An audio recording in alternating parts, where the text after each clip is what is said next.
Mag-double time kayo. I don't care. Basta hanapin niyo yung clone. Search every social media platform. Sooner or later, mahahanap niyo rin siya. Sige.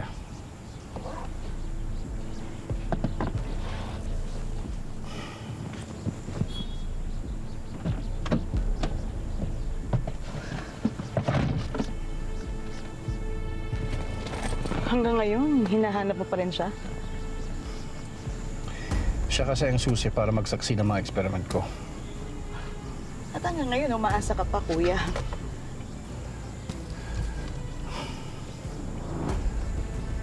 Kara, alam ko ang nakita ko. May hawak na baby si Christian.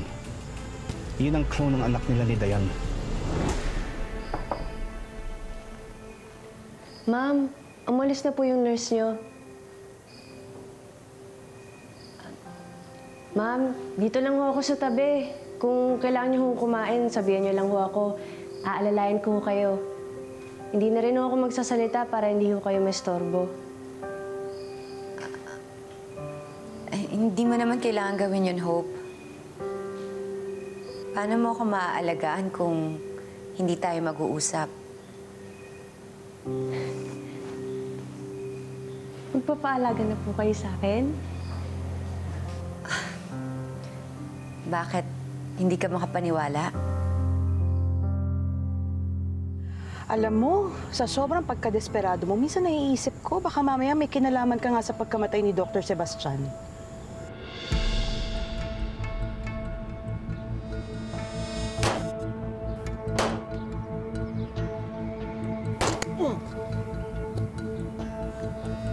Ano ngayon kung meron na akong kinalaman? Magbabago ba tingin mo sa akin? Kuya kita. All the more. All the more dapat sa akin ka kumampi. Besides, hindi ka lang malinis. Di ba may kinalaman ka sa pagkamatay ni Bianca?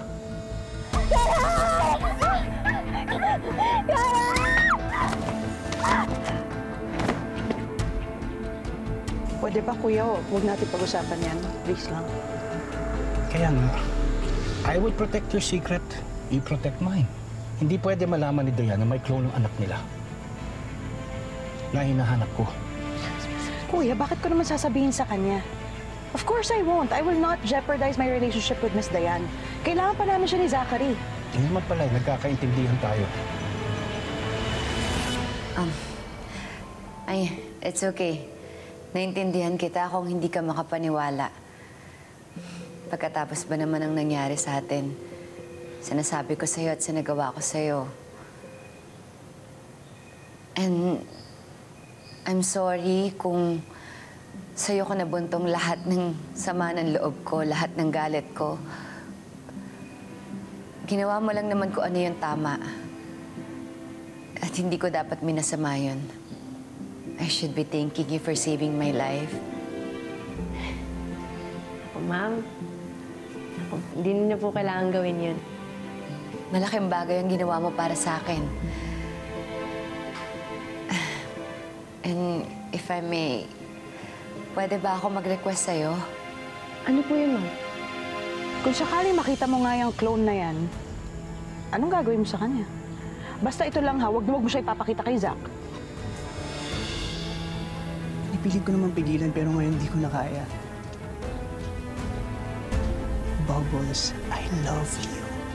Mahal pa rin ba ng asawa mo si Bianca? Ewan po. But I certainly won't risk it. Kara, clone na lang si Bianca. Hindi siya totoong tao. She's just a product of science.